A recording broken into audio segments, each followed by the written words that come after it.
এক হাদিসের দিকে তাকালে দেখা যায় আল্লাহ রাব্বুল আলামিন ফেরেশতাদের সেই সমাবেশে সূরা ইয়াসিন আর সূরা তাহা তেলাওয়াত করেছেন।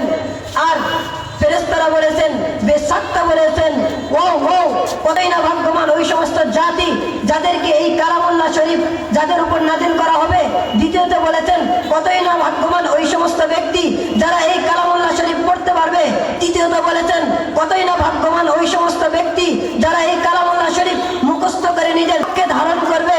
আজকে এই পৃথিবীর একজন কোরআনের হাফেজ, একজন আলেমের সুসংবাদ আমার আল্লাহ রাব্বুল আলামিন পৃথিবীর সৃষ্টিরও 1000 বছর আগে ফেরেশতাদের মাধ্যমে বলেছেন। তাই বিদায়ী ওলামায়ে কেরামই ভাগ্যবান, ওলামায়ে কেরামই ভাগ্যবান। ওই সমস্ত জাতি যেই জাতির উপর কোরআনে কারিম নাযিল হয়েছে তারাই ভাগ্যবান। ওই সমস্ত জাতি যারা এই কালামুল্লাহ শরীফ পড়তে পারবেন তারাই ভাগ্যবান। ওই সমস্ত জাতি যারা এই কালামুল্লাহ শরীফকে নিজের পক্ষে ধারণ করেছে। আজকের একজন হাফেজ, আজকের একজন কারি, আজকে একজন আলেমের সুসংবাদ আমার আল্লাহ রাব্বুল আলামিন পৃথিবীর সৃষ্টিরও 1000 বছর আগে ফেরেশতাদের সেই সমাবেশে আল্লাহ তাআলা বলে দিয়েছেন। বিদায় দুনিয়ার কেউ যদি জুতা মারার তালে তালে বলে ওলামায়ে কেরামের বিরুদ্ধে যদি মিছিল করো, তাহলে আমি বলতে চাই আমার আল্লাহ রাব্বুল আলামিন আমাদের সুসংবাদ পৃথিবীর সৃষ্টিরও 1000 বছর আগে দিয়েছেন। বিদায় তোমাদের চলে গেলে ওলামায়ে কেরামদের কোনো যায় আসে না। ঠিক না? জোরে বলো। আমি আপনাদের সামনে সূরা বাকারার একটি আয়াত আপনাদের সামনে তেলাওয়াত করেছি এবং রাসূল আকরাম সাল্লাল্লাহু আলাইহি ওয়াসাল্লামের অসংখ্য হাদিস থেকে আপনাদের সামনে একটি হাদিস পেশ করেছি। আল্লাহ তাআলা যদি তৌফিক দান করেন উক্ত আয়াত ও হাদিসকে সামনে রেখে আমার আলোচনা পেশ করব ইনশাআল্লাহ। আল্লাহ রাব্বুল আলামিন এই পৃথিবীতে মানুষকে সৃষ্টি করেছেন। তার একমাত্র উদ্দেশ্য, তার লক্ষ্য হলো এই মানব জাতি যদি আল্লাহ রাব্বুল আলামিনের গোলামি করে, আল্লাহ রাব্বুল আলামিনের ইবাদত করে, দুনিয়াতে দামি হয়ে কাল কিয়ামতের দিন সম্মান হিসাবে যদি উপস্থিত হতে পারেন, এটাই আল্লাহ রাব্বুল আলামিন এই বান্দাদের থেকে চায়।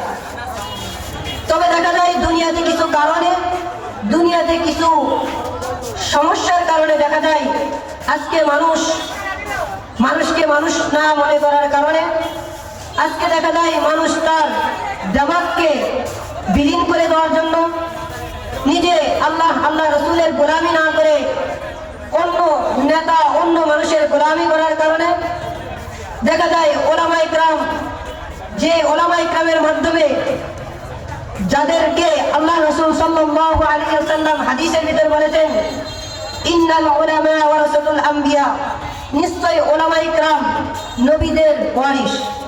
অথচ দেখা যায় আজকে ওলামায়ে কেরামদের সাথে, আলেম ওলামার সাথে বেয়াদবিমূলক আচরণ করে এই জাতি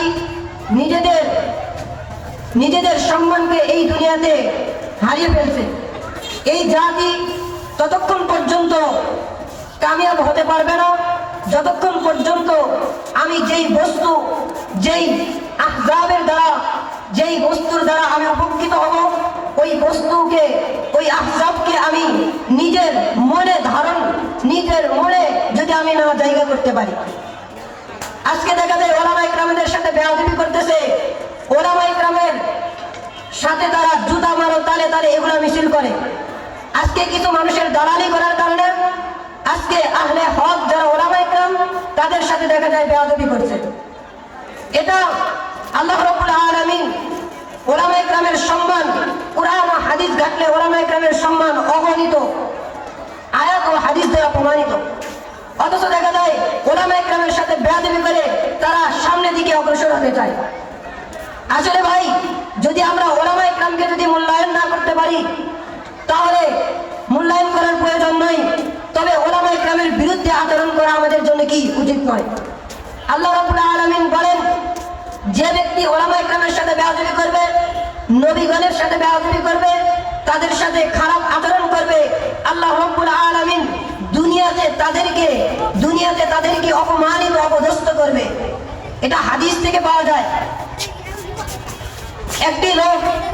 একটি বুজুর্গ ছিলেন, বুজুর্গের অভ্যাস ছিলেন যে তিনি কাউকে মারতেন না, কাউকে ধরতেন না, কাউকে বোকা দিতেন না। তবে সাথী সঙ্গীদের সাথে এক জায়গায় যাওয়ার উদ্দেশ্যে রওনা দিলেন। তখন এক ইহুদি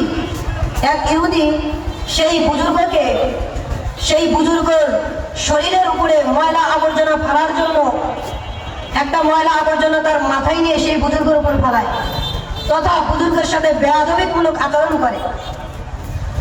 এই কারণে সেই লোক ওই বুজুর্গের উপরে যেই ময়লা আবর্জনা ফালানোর পরে সেই ইহুদি সে নিজে নিজে পড়ে গেছে। যদি সে না পড়ে যায় তাহলে বোঝা যাবে না যে আমি তাকে ইচ্ছা করে মারলাম না ইচ্ছাই মারলাম। এই জন্য বুজুর্গকে সে বুঝাইতে যাচ্ছে যে আমি এটা উষ্টা খেয়ে পড়ে গেছি, মূলত আমি আপনাকে ময়লা আবর্জনা দিয়ে আপনার শরীরকে নাপাক করার আমার উদ্দেশ্য না, বরং আমি পড়ে গেছি বিদায় আপনার শরীরে ময়লা আবর্জনা পড়ছে। তখন সেই বুজুর্গ তার সাথীদেরকে বললো ওই লোককে থাপ্পড় মারো। কিন্তু সেই লোকরা মনে মনে ভাবলো, আরে বুজুর্গ তো কাউকে মারে না, কাউকে ধরে না, কাউকে কিছুই বলে না, তাহলে আজকে হঠাৎ করে কেন থাপ্পড়ে মারার কথা বলতেছে? এটা ভেবে সেই লোকগুলো কিছু বললেন না। তখন ওই ইহুদি নিচে পড়ে যেয়ে কাতরাইতে মৃত্যুবরণ করলেন। এটা হচ্ছে ওলামায়ে কেরামের সাথে বেয়াদবি করার কারণে। তখন সাথী সঙ্গীরা বললেন যে আপনার তো একটা আদত, আপনার তো একটা অভ্যাস যে আপনি কাউকে মারেন না, কাউকে ধরেন না, কাউকে ছুঁয়েন না, তাহলে কেন এই লোককে আপনি থাপ্পড় মারার কথা বললেন? তখন সেই বুজুর্গ বলল, এই লোক মূলত আমার উপর যে আবর্জনা পালাইছে, মূলত এই আবর্জনা সে আমাকে ইচ্ছা করে নাপাক বানানোর জন্য পালাইতেছিল। যখন সে আমার উপরে এই আবর্জনা পালালো, তখন আল্লাহর আযাব তাকে গ্রাস করে নিল। আমি যদি আমার পক্ষ থেকে তাকে যদি এক দুইটা থাপ্পড় মেরে দিতাম, তাহলে আল্লাহ তাআলা আল্লাহর আযাবকে তুলে নিত, তাহলে সেই লোকটা বেঁচে যেত। কিন্তু আমরা তো থাপ্পড় মারি নাই, আমরা তো তাকে আঘাত করি নাই, যার কারণে আল্লাহ তাআলার আযাব তাকে গ্রাস করার কারণে সে মৃত্যুবরণ করেছে। হাদিসের ভিতর থেকে অনেক এইভাবে দলিল পাওয়া যায়। হাদিসের ভিতরে আছে রাসূল আকরাম সাল্লাল্লাহু আলাইহি ওয়াসাল্লামের সময় এক সাহাবী সে বাম হাতে খানা খাইতেছিল। তখন রাসূল আকরাম সাল্লাল্লাহু আলাইহি ওয়াসাল্লাম বললেন, এই সাহাবী তুমি ডান হাতে খানা খাও। সাহাবী বললেন যে আমি ডান হাতে খাবো না। তখন রাসূল আকরাম সাল্লাল্লাহু আলাইহি ওয়াসাল্লাম বললেন, তুমি ডান হাতে খাবে না, আল্লাহ তাআলা যদি তোমার ডান হাতকে অকিজু করে দেয়। সাথে সাথে সেই সাহাবীর ডান হাত অকিজু হয়ে গেল। তাহলে এখন আপনারা বলেন তো, এই লোকের জন্য, এই সাহাবীর জন্য হুজুর সাল্লাল্লাহু আলাইহি ওয়াসাল্লাম রহমত নাকি হুজুর সাল্লাল্লাহু আলাইহি ওয়াসাল্লাম সেই সাহাবীর উপর জুলুম করলো? এখন যদি বলেন বাহ্যিক দৃষ্টিতে বোঝা যাচ্ছে হুজুর সাল্লাল্লাহু আলাইহি ওয়াসাল্লাম এই লোকের উপরে জুলুম করেছেন, কিন্তু মূলত আল্লাহ রাসূল সাল্লাল্লাহু আলাইহি ওয়াসাল্লাম, আল্লাহ তাআলা কোরআনের ভিতর বলেন, ওয়া আরসালনাকা ইল্লা রাহমাতাল লিল আলামিন। নবী করিম সাল্লাল্লাহু আলাইহি ওয়াসাল্লামকে আমি এই উম্মতের জন্য রহমত হিসাবে প্রেরণ করেছি, রহমত স্বরূপ আমি রাসূল আকরাম সাল্লাল্লাহু আলাইহি ওয়াসাল্লামকে প্রেরণ করেছি। তাহলে নবী যে ওই সাহাবীকে বলল তোমার ডান হাত অকেজো হয়ে যাক, এর একটা নম্বর কারণ হলো সেই সাহাবী যে নবী করিম সাল্লাল্লাহু আলাইহি ওয়াসাল্লামের সাথে ঘাওরামি করার কারণে সে বলেছে আমি ডান হাতে খানা খাবো না। এই বেয়াদবি করার কারণে আল্লাহ তাআলা তার উপরে মৃত্যুবরণের সেই আযাব যখন আসতে থাকে, তখন রাসূল আকরাম সাল্লাল্লাহু আলাইহি ওয়াসাল্লাম দেখলেন এই সাহাবী এখন যদি তার উপর যদি আল্লাহ সেই আসমানের আযাব যদি তার উপর পড়ে, তাহলে সেই সাহাবী তাহলে মৃত্যুবরণ করবে, ইন্তিকাল করবে। এই জন্য আল্লাহ তাআলা রাসূল সাল্লাল্লাহু আলাইহি ওয়াসাল্লাম তার পক্ষ থেকে বলে দিল তোমার ডান হাত অকিজু হয়ে যাক। তার ডান হাত অকিজু হলেও তার পুরো বডি কিন্তু ভালো থাকলো। এই জন্য ওলামায়ে কেরামের সাথে বেয়াদবি করবা, ওলামায়ে কেরামের নামে ওই জুতা মারার তালে তালে মিছিল করবা, মনে রাখো যতদিন ওলামায়ে কেরাম এই দুনিয়াতে আছে, ওলামায়ে কেরামের সাথে যদি বেয়াদবি করো, নবী করিম সাল্লাল্লাহু আলাইহি ওয়াসাল্লামের সাথে বেয়াদবি করার কারণে আল্লাহ তাআলা যেমন ভাবে আযাবকে নাযিল করেছেন, ঠিক তেমনি ভাবে ওলামায়ে কেরামের সাথে বেয়াদবি করলে ঠিক আল্লাহ তাআলা এমন ভাবে আযাবকে নাযিল করবেন। আল্লাহ রাব্বুল আলামিন ওলামায়ে কেরামদেরকে সবচেয়ে সম্মানী বানাইছেন। সবচেয়ে সম্মানী কে? ওলামায়ে কেরাম। নবীগণের পরে ওলামায়ে কেরামের সম্মান আল্লাহ তাআলা সবচেয়ে বেশি বানাইছেন। এক হাদিসের দিকে তাকালে দেখা যায় আল্লাহ রাব্বুল আলামিন পৃথিবীর সৃষ্টিরও 1000 বছর আগে সূরা ইয়াসিন এবং সূরা তোহা তেলাওয়াত করেছেন। এটা পৃথিবীর 1000 বছর আগেকার কথা।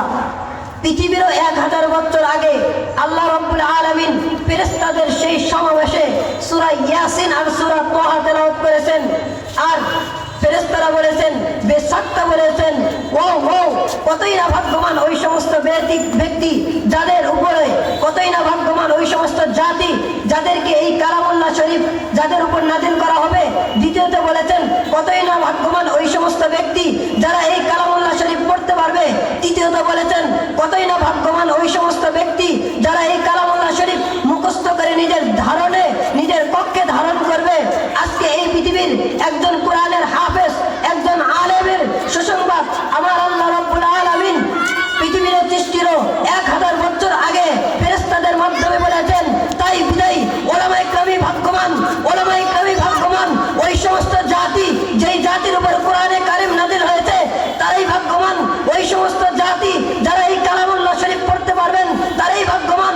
ওই সমস্ত জাতি যারা এই কালামুল্লাহ শরীফকে নিজের পক্ষে ধারণ করেছে। আজকের একজন হাফেজ, আজকের একজন কারি, আজকে একজন আলেমের সুসংবাদ আমার আল্লাহ রাব্বুল আলামিন পৃথিবীর সৃষ্টিরও 1000 বছর আগে ফেরেশতাদের সেই সমাবেশে আল্লাহ তাআলা বলে দিয়েছেন। বিদায় দুনিয়ার কেউ যদি দোতা মারার তালে তালে বলে ওলামায়ে কেরামের বিরুদ্ধে যদি মিছিল করো, তাহলে আমি বলতে চাই আমার আল্লাহ রাব্বুল আলামিন আমাদের সুসংবাদ পৃথিবীর সৃষ্টিরও 1000 বছর আগে দিয়েছেন। বিদায় তোমাদের চলে গেলে ওলামায়ে কেরামদের কোনো যায় আসে না। ঠিক না? জোরে বলো। এই জন্য ওলামায়ে কেরামের সম্মান দিতে হবে না।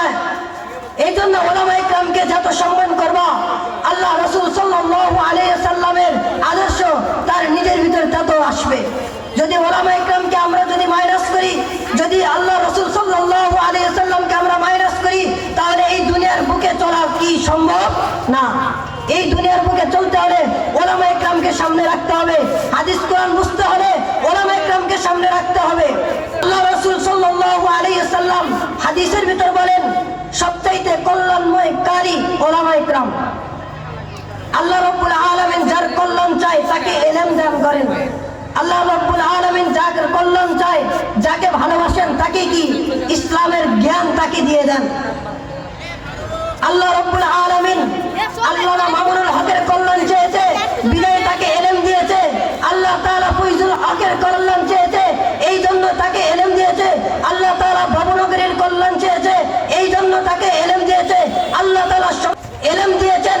আজকে হযরত আদম আলাইহিস সালাতু ওয়াস সালাম থেকে শুরু করে হযরত মুহাম্মদ মুস্তাফা সাল্লাল্লাহু আলাইহি ওয়াসাল্লাম পর্যন্ত যত পয়গম্বর নবী এই পৃথিবীতে প্রেরণ করেছেন, যত পয়গম্বর নবী এই পৃথিবীতে প্রেরণ করেছেন, সমস্ত নবীকে আল্লাহ তাআলা তার ইলম অর্জন করে এই পৃথিবীতে প্রেরণ করেছেন। এই জাতির রাহবার ওলামায়ে কেরাম, এই জাতিকে মেনটেন করবে ওলামায়ে কেরাম। তাই ওলামায়ে কেরামের বিরুদ্ধে কথা বললে কি তার নগদ শাস্তি কি দুনিয়াতে পাবে কি পাবে না? সে নগদ শাস্তি অবশ্যই পাবে। আল্লাহ রাব্বুল আলামিন বলেন, ওয়াল্লামা আদমাল আসমাআ কুল্লাহা সুম্মা আরাদাহুম আলাল মালায়েকা। আল্লাহ রাব্বুল আলামিন হযরত আদম আলাইহিস সালাতু ওয়াস সালামকে ইলম দিয়েছেন। হযরত আদম আলাইহিস সালাতু ওয়াস সালামকে পৃথিবীর সমস্ত ভাষার 7 লক্ষ ভাষায় হযরত আদম আলাইহিস সালাতু ওয়াস সালামকে ইলম দিয়েছেন। হযরত আদম আলাইহিস সালাতু ওয়াস সালামের ইলম এত বেশি ছিলেন, তাদেরই ধারক বাহক হিসেবে ওলামায়ে কেরাম। আল্লাহ রাসূল সাল্লাল্লাহু আলাইহি ওয়াসাল্লাম বলেন, ইন্নাল উলামা ওয়ারাসাতুল আম্বিয়া, ইন্নাল উলামা ওয়ারাসাতুল আম্বিয়া। ওলামায়ে কেরাম কি নবী করিম সাল্লাল্লাহু আলাইহি ওয়াসাল্লামের ওয়ারিস। এই জন্য ওলামায়ে কেরামকে আমরা সম্মান করতে শিখবো। ওলামায়ে কেরামকে কি আমরা মর্যাদা করতে শিখবো। যদি আমরা ওলামায়ে কেরামকে সম্মান করতে না শিখি, যদি ওলামায়ে কেরামকে যদি আমরা বেয়াজ্জতি করি, তাহলে কাল কিয়ামতের দিন তোমরা নিজেরা বেয়াজ্জতি হবা। আল্লাহ রাসূল সাল্লাল্লাহু আলাইহি ওয়াসাল্লাম বলেছেন, এই জন্য ওলামায়ে কেরামকে ভালোবাসবেন। যদি ওলামায়ে কেরামকে ভালোবাসতে পাই, তাহলে রাসূল আকরাম সাল্লাল্লাহু আলাইহি ওয়াসাল্লামকে ভালোবাসা যাবে। যদি রাসূল আকরাম সাল্লাল্লাহু আলাইহি ওয়াসাল্লামকে ভালোবাসা যায়, তাহলে আল্লাহ তাআলাকে ভালোবাসা যাবে। কোরআনের ভিতর বলেন, কুল ইন কুনতুম তুহিব্বুনাল্লাহ ফাত্তাবিউনি ইউহিব্বুকুমুল্লাহ ওয়া ইয়াগফির লাকুম যুনুবাকুম ওয়াল্লাহু গফুরুর রহিম। হে রাসূল, আপনি বলে দিন, আল্লাহ তাআলাকে যদি কেউ ভালোবাসতে চায়, সে যদি আমার ইত্তেবা অনুকরণ করে, তাহলে নবী করিম সাল্লাল্লাহু আলাইহি ওয়াসাল্লামকে ভালোবাসলে আল্লাহ তাআলাকে পাওয়া যাবে। এবং রাসূল আকরাম সাল্লাল্লাহু আলাইহি ওয়াসাল্লাম হাদিসের ভিতরে বলেন, আমাকে যদি ভালোবাসতে চাও, তাহলে কি ওলামায়ে কেরামকে ভালোবাসো। যারা কোরআনের ধারক বাহক তাদেরকে ভালোবাসো। মাদ্রাসার ছাত্রদেরকে করোনার দৃষ্টিতে দেখলে হবে না, মাদ্রাসার ছাত্রদেরকে সেই নিজেদেরকে নিচু চোখে দেখলে হবে না, মাদ্রাসার ছাত্রদেরকে সবসময় উচ্চ মাকাম দেখতে হবে। পৃথিবীর যুগে এমন কোনো শিক্ষা নাই, পৃথিবীর যুগে এমন কোনো শিক্ষা পাওয়া যাবে না যে শিক্ষা তোমাকে প্রত্যেকটা হরফ প্রত্যেকটা অক্ষরে তোমাকে লিখে দিতে পারবে। এই জন্য দুনিয়াতে নিজের জীবনকে যদি মূল্যায়ন করতে চাও তাহলে দুনিয়াতে আমল নিয়ে যেতে হবে। যদি আমল নিয়ে যদি আমরা না যেতে পারি তাহলে আমাদের কাল কিয়ামতের দিন কোনো কিছুই হবে না, এক টাকাও আমাদের দাম হবে না। আজকে দুনিয়াতে টাকা পয়সা উপার্জন করবা, কিন্তু এই কাল তোমার এই টাকা, তোমার ধন সম্পদ, তোমার এই মাল সমস্ত কিছু কবরে যাওয়ার সময় সব শেষ হয়ে যাবে। এই জন্য আমাদের আমল করে যেতে হবে। আল্লাহ তাআলা সূরা আবাসের ভিতর বলেন, ওয়া উম্মিহি ওয়া আবি ওয়া সাহিবাতিহি ওয়া বানি লিকুল্লি ইমরিইম মিনহুম ইয়াওমাইযিন শা'নুন ইউগনি। কাল কিয়ামতের দিন ভাই ভাই থেকে পলায়ন করবে, পিতা মাতা থেকে পলায়ন করবে, তার স্ত্রী তার স্বামী থেকে পলায়ন করবে, তার ছেলে তার মা থেকে পলায়ন করবে, তার মেয়ে তার বাবা থেকে পলায়ন করবে, সমস্ত জাতি তার জাতির থেকে পলায়ন করবে, সেই সমস্ত মানুষ তার মানুষ থেকে পলায়ন করবে, সমস্ত উম্মত তার উম্মত থেকে পলায়ন করবে, সমস্ত বন্ধু তার বন্ধু থেকে পলায়ন করবে। কেউ একটা নেকিও কেউ কাউকে দিবে না। এই জন্য আল্লাহ তাআলা আমি যেই সমস্ত কথা বললাম এই সমস্ত কথাকে আপনাকে আমাকে সবাইকে আমল করার মতো তৌফিক দান করুন এবং নবী করিম সাল্লাল্লাহু আলাইহি ওয়াসাল্লামকে আমাদের জীবনের মডেল হিসাবে মানার তৌফিক দান করে, ওলামায়ে কিরামদেরকে আমাদের পথ চলার মতো আমাদেরকে রাহবার হিসাবে তাদের নেতৃত্ব আমাদেরকে আনার তৌফিক দান করুক। আল্লাহ তাআলা যেই সমস্ত কথাগুলো বললাম আমাকে আপনাকে সবাইকে আমল করার মতো তৌফিক দান করুক এবং এই বিশ্ববাসীকে আল্লাহ তাআলা মানার মতো তৌফিক দান করুক। নাসরুম মিনাল্লাহি ওয়া ফাতহুন করিব ওয়া বাশশিরিল মুমিনিন। আসসালামু আলাইকুম ওয়া রাহমাতুল্লাহি ওয়া বারাকাতুহু।